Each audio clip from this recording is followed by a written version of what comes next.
Hi friends, আমি Rita, Nandi blog and kitchen আমার YouTube channel আর আমার প্রোফাইলে তোমাদের সবাইকে স্বাগত।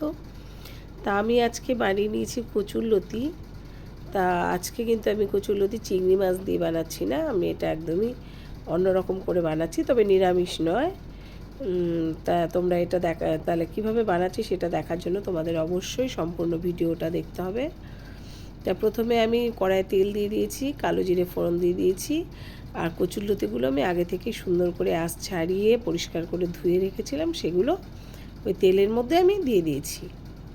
তো এখন একটু এই কচুরলতিটাকে নাড়াচাড়া করে ভাজা ভাজা করে নিতে হবে। সেটা কতটা কীভাবে ভাজবো সেভাবে একটু তোমাদের দেখে নিতে হবে। তো এবার আমি এখানে যেটা দেব সেটা হচ্ছে স্বাদ মতো লবণ আমি দিয়ে দিলাম।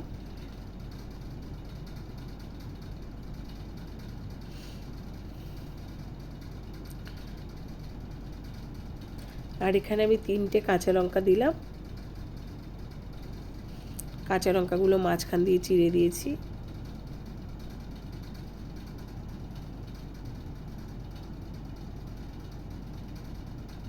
তাই লতিটা কিন্তু বেশ ভালোভাবে দেখে বোঝা যাচ্ছে ভালোভাবে ভাজা হয়ে গেছে। তো এখন আমি এর মধ্যে যেটা দেব সেটা হচ্ছে এখানে 3-4 কোয়া রসুন আছে আর 2টো লাল কাঁচা লঙ্কা আছে, এটাকে একসঙ্গে পেস্ট করে আমি এর মধ্যে দিয়ে দিলাম। এবার এই মশলাটাকে খুব ভালো করে কষাতে হবে। এবার তার আগে একটা জিনিস দিতে হবে, সেটা হচ্ছে এখন আমি দিয়ে দিলাম একটু হলুদ গুঁড়ো। এবার এই হলুদ গুঁড়োটা দিয়ে নিয়েছি। এবারে খুব ভালো করে এই মশলাটাকে, এই রসুন লঙ্কা আর হলুদটাকে কষাতে হবে।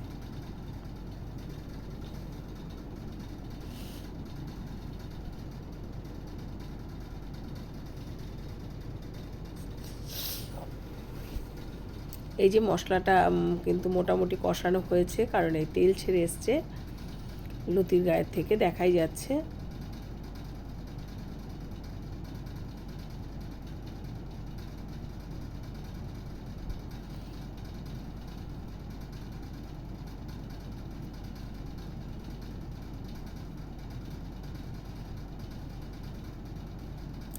একটু ভালো করে নেড়ে নিতে হবে যাতে নিচে পোড়া লেগে না যায়, সেই জন্য বারবার একটু ভালো করে নাড়তে হবে। তা মশলাটা কিন্তু একদম সুন্দর কষানো হয়ে গেছে, আর কষানো হয়ে গেলেই কিন্তু রসুনটা তখন কড়াইয়ের মধ্যে লেগে লেগে যায়।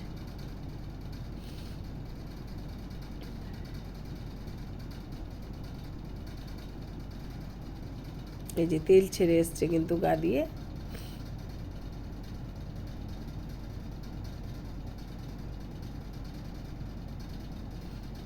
তো এখন এর মধ্যে আমি দিয়ে দিলাম সামান্য একটু জল। জলের পরিমাণটা কিন্তু খুব কম দিতে হবে, জলের পরিমাণটা বেশি হয়ে গেলেই সেক্ষেত্রে লতি কিন্তু গলে যাবে, আর গলে গেলে কিন্তু লতি একদম ভালো লাগে না খেতে। তা এবারে আমি গ্যাসের ওপরে, এই কড়াইয়ের ওপরে ঢাকনা দিয়ে গ্যাসটাকে কিন্তু একদম কমিয়ে দেব।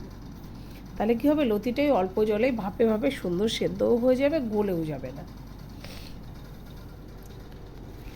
তা লতিটা এখনও সেদ্ধ হয়নি, সেই জন্য আমি আবারও একটু ঢেকে দিলাম, আবার গ্যাসটাও কমিয়ে দিলাম।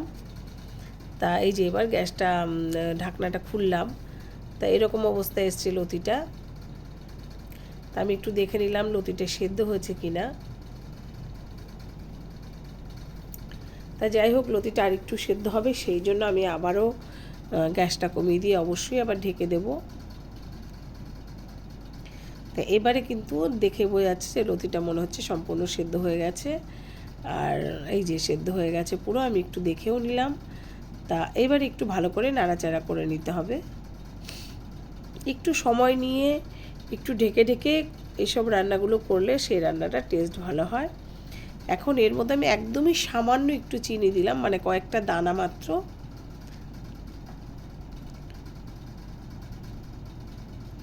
এই যে এখানে কিন্তু কচুরলতিগুলো বেশ সুন্দর সেদ্ধও হয়ে গেছে, অথচ গায়ে গায়ে মানে গলে কিন্তু যায়নি। হ্যাঁ, এই জন্যে জলের পরিমাণটা একদমই সামান্য দিতে হবে, বেশি জল দেওয়া যাবে না। তো যাই হোক, কচুরলতি তো রান্না হয়ে গেল, আমি একটা পাত্রে এবার নামিয়ে নিয়েছি। তো ফ্রেন্ডস, তোমরা তো দেখলে আজকে আমি চিংড়ি মাছ ছাড়া কচুরলতি রসুন লঙ্কা কালো জিরে দিয়েই রান্না করলাম। তো তো তোমাদের ভিডিওটা কেমন লাগলো? যদি ভিডিওটা তোমাদের ভালো লেগে থাকে তবে আমার YouTube channel Nandi blog and kitchen থেকে যারা দেখবে তারা অবশ্যই সাবস্ক্রাইব করে দেবে। আর আমার প্রোফাইল রীতা নন্দী, সেখানেও তোমরা অবশ্যই সাবস্ক্রাইব করে দেবে। টাটা।